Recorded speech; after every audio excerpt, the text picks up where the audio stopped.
मुख्यमंत्री साय ने गढ़बेंगाल घोटुल में मनाया लोक उत्सव। नारायणपुर। मुख्यमंत्री विष्णुदेव साय ने अपने 2 दिवसीय प्रवास के दौरान गढ़बेंगाल घोटुल पहुंचकर बस्तर की समृद्ध सांस्कृतिक विरासत का सम्मान किया। आत्मीय स्वागत। ग्रामीणों ने पारंपरिक वाद्ययंत्रों की थाप और लोकगीतों के साथ मुख्यमंत्री का भव्य स्वागत किया। सांस्कृतिक जुड़ाव। इस दौरान मुख्यमंत्री स्वयं लोकरंग में रंगे नजर आए और उन्होंने बस्तर की गौरवशाली परंपराओं के प्रति अपनी गहरी प्रतिबद्धता व्यक्त की। उद्देश्य। मुख्यमंत्री का ये दौरा स्थानीय संस्कृति के संरक्षण और जनजातीय समाज के साथ सीधा संवाद स्थापित करने के प्रयास के रूप में देखा जा रहा है। Mahasamund. Anti narcotics task force की बड़ी कार्रवाई, 45 लाख का गांजा जब्त। पिथौरा। महासमुंद जिले की एंटी नारकोटिक्स टास्क फोर्स ने नशे के सौदागरों के खिलाफ सर्जिकल स्ट्राइक करते हुए तस्करी के नेटवर्क को ध्वस्त कर दिया है। पुलिस ने पिछले 48 घंटों के भीतर ताबड़तोड़ कार्रवाई करते हुए सप्लाई चैन पर सीधा प्रहार किया है। कार्रवाई की मुख्य बातें। कुल केस 05 अलग अलग प्रकरण दर्ज। जब्ती 90 किलो 920 ग्राम अवैध गांजा। कीमत जब्त मादक पदार्थ का बाजार मूल्य लगभग 45,46,000 रुपये आंका गया है। टास्क फोर्स की इस प्रभावी कार्रवाई से इलाके के नशा तस्करों में हड़कंप मच गया है। पुलिस अब इस चैन से जुड़े अन्य संदिग्धों की तलाश में जुटी है।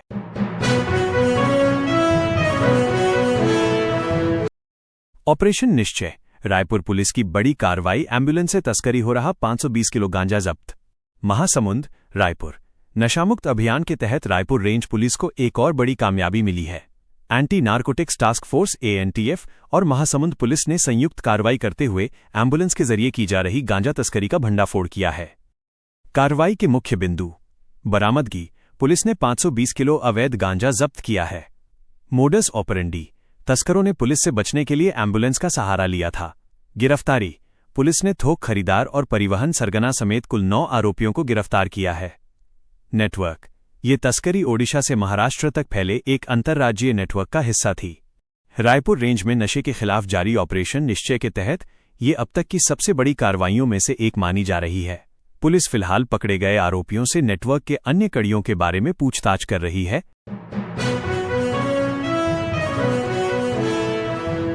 आयुष्मान योजना के तहत निजी अस्पतालों में इलाज बंद, 1500 करोड़ का भुगतान लंबित।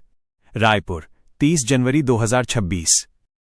छत्तीसगढ़ में स्वास्थ्य सेवाओं को लेकर आज एक बड़ी स्थिति निर्मित हो गई है। प्रदेश के निजी अस्पताल एसोसिएशन ने 1500 करोड़ रुपए से अधिक का भुगतान लंबित होने के विरोध में आज शुक्रवार को आयुष्मान भारत योजना के तहत इलाज बंद रखने का निर्णय लिया है। मुख्य बिंदु। हड़ताल का कारण, लंबे समय से बकाया राशि का भुगतान न होना। मरीजों पर असर। आज अस्पताल पहुंचने वाले आयुष्मान कार्ड धारकों को शनिवार का समय दिया जा रहा है। चेतावनी।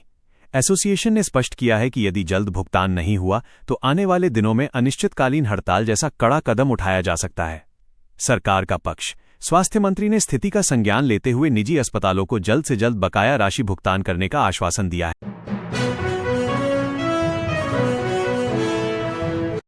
रायपुर। रोलिंग पेपर पर प्रतिबंध पर भूपेश बघेल का तंज।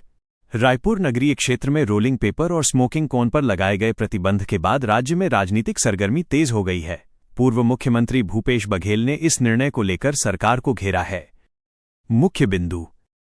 अजब गजब आदेश। बघेल ने सोशल मीडिया पर इस आदेश को अजब गजब करार दिया है। सरकार की स्वीकारोक्ति। उन्होंने सवाल उठाया कि इस प्रतिबंध से सरकार ने खुद यह स्वीकार कर लिया है कि रायपुर में गांजा और चरस जैसे नशीले पदार्थों का सेवन बड़े पैमाने पर हो रहा है। प्रशासन पर सवाल। पूर्व सीएम ने संकेत दिया कि केवल पेपर प्रतिबंधित करने से नशा कम नहीं होगा, बल्कि ये जमीनी स्तर पर नशे की उपलब्धता की पुष्टि करता है।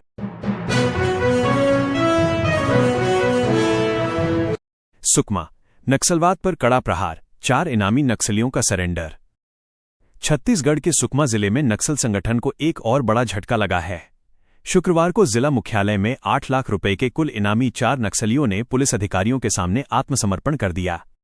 प्रमुख विवरण। सरेंडर करने वाले कुल 4 नक्सली, जिनमें 2 महिला नक्सली शामिल हैं। रैंक। आत्मसमर्पण करने वालों में ACM area committee member rank के कैडर भी शामिल हैं। हथियार बरामद। नक्सलियों ने भारी मात्रा में हथियार सौंपे, जिनमें SLR, INSAS .303, .315 राइफल और कारतूस शामिल हैं। सक्रिय क्षेत्र। ये सभी नक्सली लंबे समय से गोलापल्ली, कोंटा और किस्टाराम के इलाकों में सक्रिय थे। सुरक्षा बलों के बढ़ते दबाव और शासन की पुनर्वास नीति से प्रभावित होकर इन नक्सलियों ने मुख्यधारा में लौटने का फैसला किया है।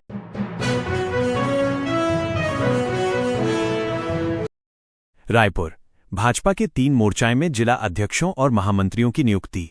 भारतीय जनता पार्टी ने छत्तीसगढ़ में संगठन विस्तार की दिशा में बड़ा कदम उठाते हुए अल्पसंख्यक मोर्चा, अनुसूचित जाति, अजा मोर्चा और युवा मोर्चा के जिला अध्यक्षों एवं महामंत्रियों की घोषणा कर दी है। मुख्य बिंदु सहमति। ये नियुक्तियां भाजपा प्रदेश अध्यक्ष किरण सिंह देव की सहमति से की गई हैं। तत्काल प्रभाव। संगठन द्वारा जारी यह आदेश तत्काल प्रभाव से लागू कर दिया गया है। उद्देश्य आगामी सांगठनिक कार्यों को गति देने और सामाजिक समीकरणों को मजबूत करने के लिए इन नई नियुक्तियों को महत्वपूर्ण माना जा रहा है। वाणिज्यिक कर विभाग में बड़ा प्रशासनिक फेरबदल। रायपुर राज्य शासन ने वाणिज्यिक कर विभाग में बड़े पैमाने पर तबादले किए हैं। हाल ही में राज्य कर सहायक आयुक्त के पद पर पदोन्नत हुए 16 अधिकारियों को नई नियुक्तियां दी गई हैं। मुख्य बिंदु प्रशासनिक सर्जरी। पदोन्नति के बाद 16 अधिकारियों का तत्काल प्रभाव से तबादला। नई जिम्मेदारी। अधिकारियों को उनकी वर्तमान पदस्थापना से हटाकर नवीन कार्यभार सौंपा गया है। आदेश जारी। उप सचिव शिव कुमार सिंह के डिजिटल हस्ताक्षर से आधिकारिक सूची जारी कर दी गई है। जमीन की नई गाइडलाइन दरें लागू, ग्रामीण क्षेत्रों में राहत। रायपुर 30 जनवरी 2026। छत्तीसगढ़ सरकार ने राज्य में जमीन की नई संशोधित गाइडलाइन दरें जारी कर दी हैं, जो आज से ही प्रभावी हो गई हैं। रायपुर जिले के अंतर्गत आने वाले प्रमुख क्षेत्रों के लिए कलेक्टर दरें प्रकाशित कर दी गई हैं। मुख्य बिंदु प्रभावी तिथि। नई दरें 30 जनवरी 2026 से लागू। प्रभावित क्षेत्र नवा रायपुर, अटल नगर, अभनपुर, गोबरा नवापारा, आरंग और तिल्दा। बड़ा बदलाव। नई गाइडलाइन के अनुसार ग्रामीण इलाकों की जमीन की सरकारी दरों में गिरावट दर्ज की गई है, जिससे ग्रामीणों को जमीन की खरीद बिक्री और रजिस्ट्री में राहत मिलेगी। शहरी क्षेत्र नवा रायपुर और अटल नगर जैसे विकसित क्षेत्रों के लिए भी संशोधित दरें स्पष्ट कर दी गई हैं। क्या आप चाहते गांधी पुण्यतिथि पर पहली बार खुली रहीं शराब दुकानें। रायपुर छत्तीसगढ़ के इतिहास में इस वर्ष एक बड़ा बदलाव देखने को मिला। 30 जनवरी को महात्मा गांधी की पुण्यतिथि शहीद दिवस के अवसर पर प्रदेश की सभी शासकीय शराब दुकानें खुली रहीं। मुख्य बिंदु ड्राई डे की सूची से बाहर। राज्य शासन ने इस वर्ष 30 जनवरी को ड्राई डे की अनिवार्य सूची से हटा दिया है। पुरानी परंपरा टूटी। पिछले कई दशकों से इस दिन पूरे प्रदेश में शराब की बिक्री पर पूर्ण प्रतिबंध रहता था। पहली बार हुआ ऐसा। छत्तीसगढ़ राज्य के गठन के बाद ये पहला मौका है जब गांधी पुण्यतिथि पर शराब दुकानों को बंद रखने का आदेश जारी नहीं किया गया।